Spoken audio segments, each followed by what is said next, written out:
Welcome to English in a Minute.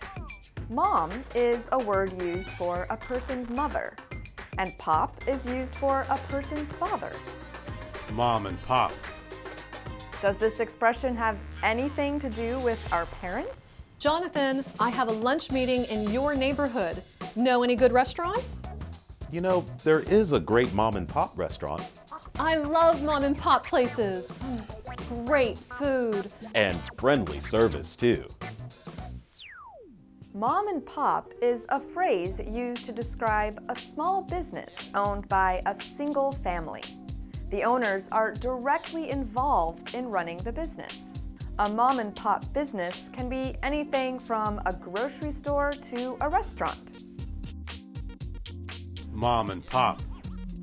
And that's English in a Minute.